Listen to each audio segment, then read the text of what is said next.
दोस्त लोग मिलते बाद में हैं, शिकायतें पहले होने लग जाती हैं। कल हम पता नहीं कितने ज़माने बाद बहुत पुराने दोस्त मिले और बड़ा अच्छा लगा मिलकर। कोई कुछ कर रहा है, कोई कुछ कर रहा है। हर किसी का अभी फ़िलहाल जो स्थिति चल रहा है सुनकर अच्छा कम अच्छा ऐसा कुछ लगता रहा। लेकिन एक दोस्त की शिकायतें ख़त्म नहीं हो रही थी। मैंने उससे कहा कि मेरे से इतनी सारी शिकायतें, फ़ोन कर लेता, बता देता। कह रहा तेरा नंबर नहीं था, वरना तो मैं 100% तेरे को बताता। और कल भी इत्तेफाक से ही मिले थे। मिले सिर्फ 3 जने थे और फिर 3 लोगों ने इधर फ़ोन कर, उधर फ़ोन कर, ये यहाँ पर आया हुआ, चलो मिलते हैं, बैठते हैं, बात करते हैं। और करते करते ये मानिए कि बहुत सारे दोस्त इकट्ठे हो गए थे।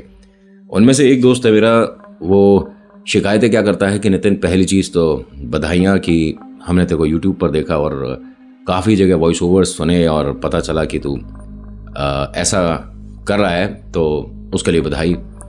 मैंने कहा, बधाई वाली बात तो है नहीं, लेकिन जो तेरे सवाल है, चेहरे पर जो शिकन है, जो तू परेशान सा लग रहा है ना मुझे देखकर, वो बात बता। उसने बताया कि तेरी वीडियोस मेरे मम्मी पापा भी देखते हैं, वाइफ बच्चे भी देखते हैं, लेकिन मैं ये हर वीडियो में सोचता था कि आज ये मेरे इंस्टीट्यूट को कवर करेगा, आज करेगा, लेकिन ना तूने मेरे हॉस्टल के बारे में बात करी कभी, ना कॉलेज के। मैंने कहा तू तो हमीरपुर में था। तो उसने बताया हमीरपुर में था NIT, यानी नेशनल इंस्टीट्यूट ऑफ टेक्नोलॉजी में था लड़का। उसने कहा कि अगर कोई हमीरपुर आया है और हॉन्टेड प्लेस के बारे में बात कर रहा है और हमारे कॉलेज के हॉस्टल के बारे में बात ना हो, ऐसा हो नहीं सकता। मैंने खुद महसूस करा है, इतनी भयानक जगह कभी मैंने ज़िंदगी में दोबारा नहीं देखी है। और बड़े बड़े साइंस को मानने वाले वहाँ आकर अपने गैजेट्स को बाहर फेंक कर चले गए। मैंने कहा सच बता, यहाँ पर इतना ज़्यादा हॉन्टेड है? फिर उसने कुछ मुझे अपने मोबाइल पे आर्टिकल वगैरह पढ़वाए। मैंने कहा यार कमाल की बात है, और तुम सबको कैसा लगा कि वहाँ तुमने देखा ये सब? कह रहा देखा, पहले तो लोगों ने मजाक समझा था, वहाँ जो लड़के रहते थे, जो हॉस्टल में रहते हैं ना, C ब्लॉक में जो थे, और बाद में जब सभी ने ये चीज़ महसूस कर ली, और जितने भी लड़के हैं वो शाम को 7 बजे के बाद इस कमरे के आसपास ना ही निकलें तो बेहतर है। और कहते हैं कि वहाँ पर एक तांत्रिक भी आए थे जिन्होंने पूजा पाठ करके उस कमरे को, कहा है अब जैसा वो मैं तेरे को बता रहा हूँ, कि रोक दिया था, और ये मेरे सामने की बात है। मैंने कहा यार इसके बारे में थोड़ा विस्तार से बता, क्योंकि ऐसा नहीं है कि मुझे कंटेंट बनाना है, कि मुझे यहाँ आप सभी को बताना है, लेकिन हमीरपुर के बारे में कभी मेरे सामने कोई चीज़ आई नहीं थी। इसलिए मैं सोच रहा था कि वहाँ जो लोग रहते हैं, जो इस इंस्टीट्यूट में पढ़ रहे हैं, मतलब कॉलेज यूनिवर्सिटी में जो हैं, वो मुझे ये बात बताएंगे, क्योंकि मैं अपने दोस्त की बात को सच नहीं मान रहा। क्या पता उसने ऐसे ही बता दिया हो, लेकिन जो मैंने आर्टिकल उसके मोबाइल पर पढ़े, हाँ कहीं ना कुछ तो बात है। खैर, नमस्कार, हर हर महादेव, जय भोलेनाथ। मैं नितिन हूँ, ये है चाचा का radio, blog, movie reviews, article लेकर आता हूँ। आज का article NIT, national institute of technology, Hamirpur से है। कैलाश बॉयज़ हॉस्टल है यहाँ पर, जिसके अंदर एक C ब्लॉक है, जिसमें एक ऐसा कमरा है। कहा जाता है कि यहाँ बहुत समय पहले एक लड़के ने अपने आप को ख़त्म कर दिया था, जिसकी मुक्ति आज तक नहीं हुई है। इस कमरे को किसी के लिए अलॉट नहीं किया जाता।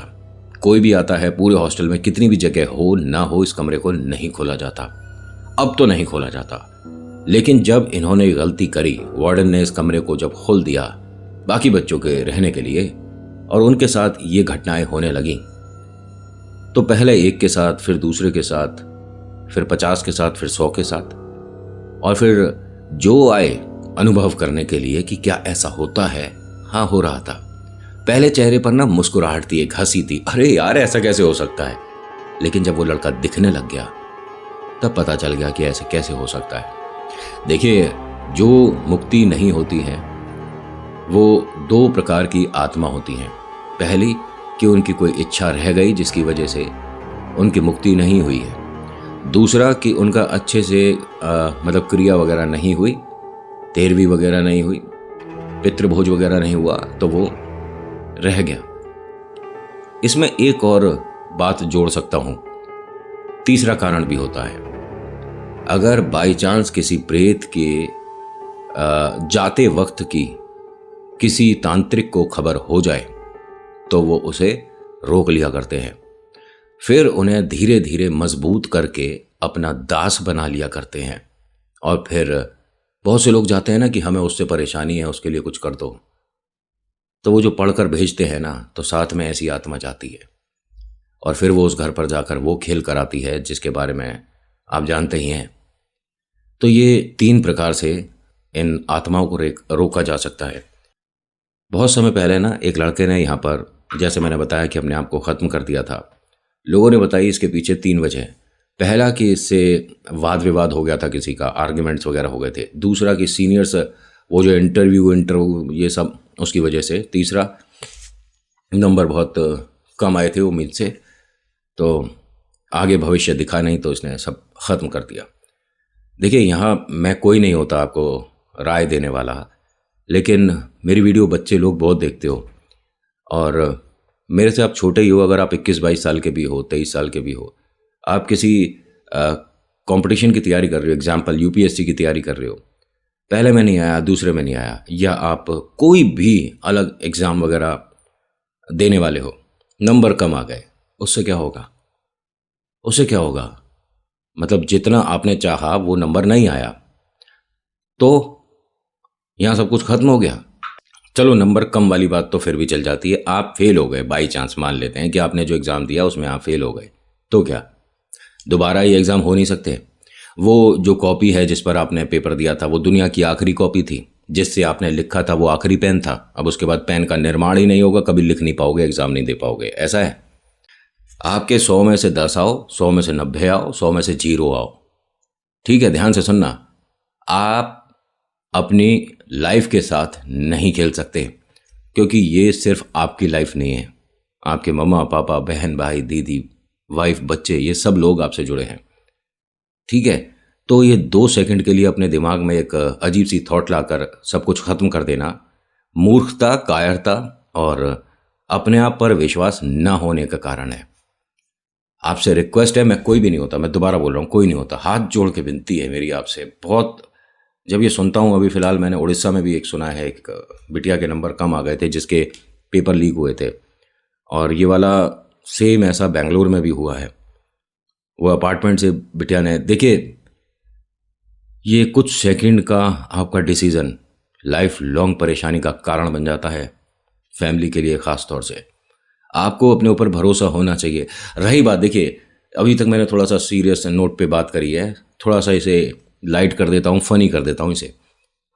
ये बड़े बड़े यूट्यूबर्स देख रहे हो आप, जो अपनी गाड़ियों को अपनी गाड़ी बताकर मतलब दिखाते हैं, ये मेरा घर देखो, ये मेरी गाड़ी देखो, ये मैंने 1.5 लाख का फ़ोन ले लिया, मैंने वो ले लिया। पढ़ाई में पता है कितने हैं?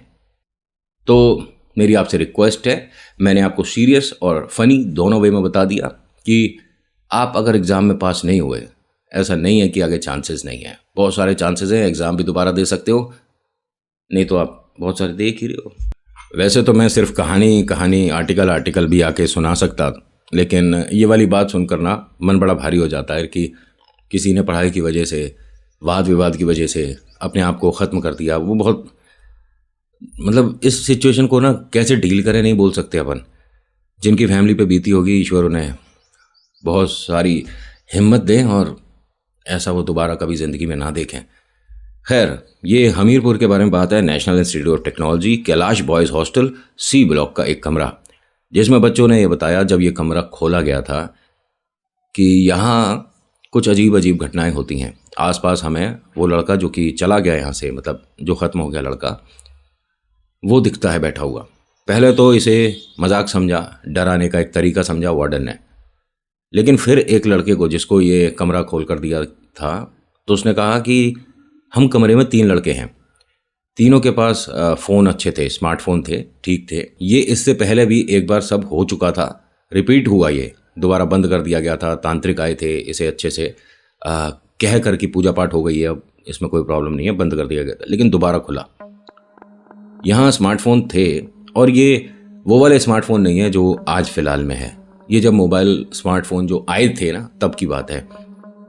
उस लड़के ने कहा कि हम अपने मतलब दोस्त एक दूसरे को कुछ फॉरवर्ड कर रहे थे ब्लूटूथ के ज़रिए, कोई गाना था या क्या था, लेकिन उसके अंदर कोई और का ब्लूटूथ आ रहा था उसके अंदर। अच्छा, यहाँ आपको समझाने के लिए एग्जाम्पल के तौर पे, वैसे इस लड़के का नाम ये नहीं था, लेकिन इसका नाम मैं आलोक रखता हूँ, जिसने अपने आप को दुनिया से अलविदा कर दिया। जो यहाँ पर लोगों को प्रेत रूप में दिख चुका है, उसका नाम आलोक रखते हैं। ये जो 3 लड़के इस कमरे में थे, इन्होंने जब ब्लूटूथ में आलोक का नाम देखा तो थोड़े चिंतित हो गए, क्योंकि इस फ्लोर पर दूसरा कोई भी आलोक नहीं है। आलोक बस वही था जो कि इस कमरे में रहता था, जिसने दुनिया को अलविदा बोल दिया था और बहुत कष्टकारी हुआ था उसके साथ। 3 दिन तक किसी को पता ही नहीं पड़ा था कि आलोक इस कमरे में बंद है। खैर, इन तीनों ने यहां ये बात किसी से कही नहीं, आपस में ही बात करके बस डर कर फोन बंद करके रख गया। नीचे आते हैं, वार्डन के पास खाना वगैरह खाते हैं। अगले दिन सुबह कॉलेज चले गए, लेकिन मन में एक सवाल, ये आलोक का ब्लूटूथ कैसे दिख रहा है।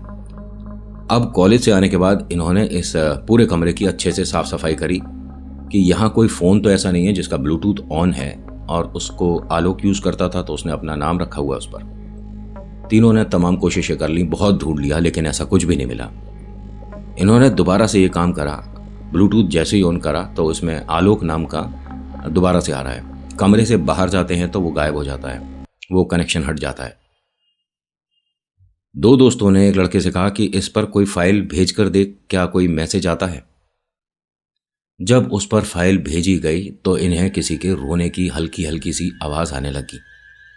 फोन हाथ से छूटा और ये भागते हुए सीधा नीचे वार्डन तक आ गए। वार्डन को सारी बातें बताई तो उसने कहा, ऐसा है, ये बेवकूफ़ी दोबारा करने की ज़रूरत नहीं है। जो इंसान यहाँ अब है नहीं, जो लड़का चला गया, अब उसके बारे में ये फालतू की बातें करके लोगों के मन में उसके प्रति डर बैठा रहे हो। अरे कितना अच्छा, कितना प्यारा लड़का था, उसके बारे में सोच भी कैसे सकते हो तुम ये बातें। उन्होंने कहा, आपको मेरी बात पर यकीन नहीं तो चलिए अपने फ़ोन को लेकर, और अभी सब साबित हो जाएगा कि मैं सच कह रहा हूँ कि गलत। इन्होंने कहा, अगर ये गलत हुआ तो तीनों को अभी कमरे से बाहर निकाल दूंगा, क्योंकि इस तरह की बेवकूफ़ों वाली बातें मेरे हॉस्टल में नहीं चलेंगी। उन्होंने कहा, अगर हम सच कह रहे होंगे तो क्या होगा। कह रहे, पूरे साल का खाना तुम्हारा फ्री होगा, और बताओ, तुम्हारे पैसे तक आधे कर दूंगा, हॉस्टल के जो होंगे ना मैं रिटर्न करूंगा तीनों को। लेकिन ये जो वार्डन ने कहा, उसे उम्मीद थी कि ऐसा कुछ होता ही नहीं है, तो मैं तो कुछ भी बोल दूं, ठीक है। बहुत सारे लोग इस वार्डन के साथ ऊपर आए। उसने कमरे के बाहर ब्लूटूथ ऑन करा और इन तीनों को दिखा दिया कि ब्लूटूथ ऑन कर दिया मैंने, कहाँ कोई नाम आ रहा है। उसने कहा लड़के ने कि आप कमरे के अंदर जाओ। कमरे के अंदर जैसे ही आए उसमें तभी आ गया, न्यू ब्लूटूथ फाउंड, आलोक। ये एकदम आसपास देखने लग गए कमरे में, रजाई गद्दा टेबल वगैरह सब हटा हटा कर देखने लगे। लड़कों को बुलाते हैं और कहते हैं कि फटाफट इस कमरे को पूरा खाली करो और देखो यहाँ पर आलोक का कहीं फ़ोन रह गया है। अरे आओ अंदर, डर क्यों रहे हो। एक लड़के ने कहा कि सर वो पीछे नीचे दीवार के पास में आलोक ही बैठा हुआ है। अब यहाँ सर ने धीरे धीरे घूम कर देखा तो हाँ, टेबल के पास में नीचे इन्हें आलोक बैठा दिख रहा है। आलोक बेटा, तू ठीक है आलोक? बेटा कोई चीज चाहिए तेरे को? कुछ मन में रह गया है तेरे?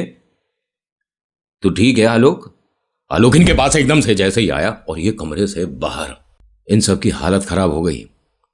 अभी तक तो उसे सिर्फ एक साधारण सा इंसान जो कि दुनिया छोड़ चुका है मानकर चल रहे थे, लेकिन अब वो प्रेत बन चुका है।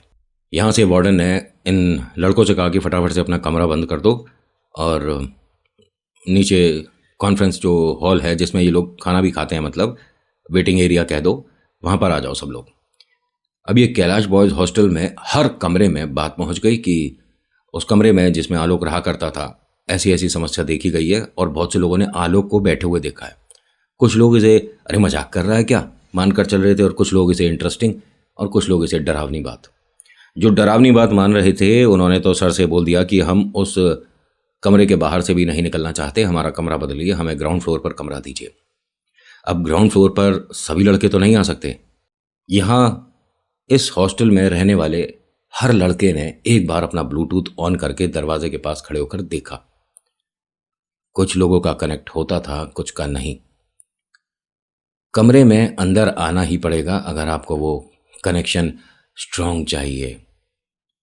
इसके अंदर किसी भी लड़के ने कोई भूत प्रेत आत्मा वाली घटना नहीं देखी, लेकिन ये कमरा आज भी बंद है। कहते हैं कि आप यहाँ ट्राई करने के तौर पर चीज रखकर देख सकते हैं वो कितनी जल्दी खराब होती है। इन्होंने 3 बार ट्राई करा। यहाँ के जो वार्डन है, पहला यहाँ पर तुलसा का एक पौधा रखा गया, गमला रखा गया, जो कि कुछ ही घंटे में खराब हो गया। यहाँ पर रोजेज लगाए गए, मतलब उस कमरे को बंद करने के लिए 4-5 गमले रखे गए जिसके अंदर बहुत अच्छे हरे भरे फूल लग रहे थे, गुलाब थे, जो कि एक रात में खराब हो गए। तीसरा, यहाँ इन्होंने किसी के कहने से कुछ खाने का सामान रखा था जिसमें आप यकीन नहीं मानेंगे कि सिर्फ एक जगह चींटियां आ रही थीं और बाकी जगह सब सड़ चुकी थी। खैर, इसके चींटी और पहचानना कैसे होता है नेगेटिव एनर्जीज वाला, वो भी किसी और वीडियो में बताऊंगा। लेकिन इस कैलाश बॉयज़ हॉस्टल से जुड़ा एक और बात सामने आया था, वो मैं नेक्स्ट वीडियो में बताऊंगा। इसमें सिर्फ इतना ही जितना इस आर्टिकल में था। इसमें कुछ बातें जो मेरे दोस्त ने भी बताई वो मैं अपनी नेक्स्ट वीडियो में ही लेकर आऊँगा, और ये कोई पार्ट नहीं है। बहुत से लोग कहते हैं कि नितिन तुम पार्ट्स में सुनाते हो। एक मैं सुनाऊंगा ना अगर सच में, तो जिस तरह से मैं सुनाता हूँ मेरे से वैसे नहीं सुनाया जाता कि एक बार की बात है, जल्दी से वहाँ पर आए थे, फिर वहाँ एक भैंसा बग्गी खड़ी थी और फिर उस बग्गी पर एक चढ़ा, इधर से प्रेत उतराया, वहाँ से नहीं होता मेरे से। मैं सच में नहीं कर सकता। हम रेडियो करते हैं या हम वॉइस ओवर करते हैं तो हमारे को ना सबसे पहले मॉड्यूलेशन पर ही ध्यान देना होता है, और ये अब मेरा जहन में बस गया है, मेरे को आदत हो गया है, मैं ऐसे ही बात करता हूँ। हो सकता है कि आपको मेरा बात करना बहुत स्लो लगता हो, लेकिन कहानी को फटाफट से स्पीड में खींच देना अपने से नहीं होता है। आप स्पीड में देखना चाहते हैं तो इसकी स्पीड बढ़ा सकते हैं, बट मेरे को आदत ऐसे ही है सुनाने की, धीरे धीरे स्पष्ट रूप से सुनाओ और एक एक शब्द जब तक सामने वाले को समझ ना आ जाए नेक्स्ट पर मत आओ। So thank you so much for watching. मैं नितिन हूँ, ये है चाचा का रेडियो। मुलाकात करूँगा नेक्स्ट वीडियो में। हर हर महादेव, जय भोलेनाथ, धन्यवाद। दोस्त वाली बात मैं बता रहा था कि जो उसने मुझे बताया वो मैंने इस वाली वीडियो में अभी शामिल नहीं करा है, नेक्स्ट में करूँगा। Bye bye.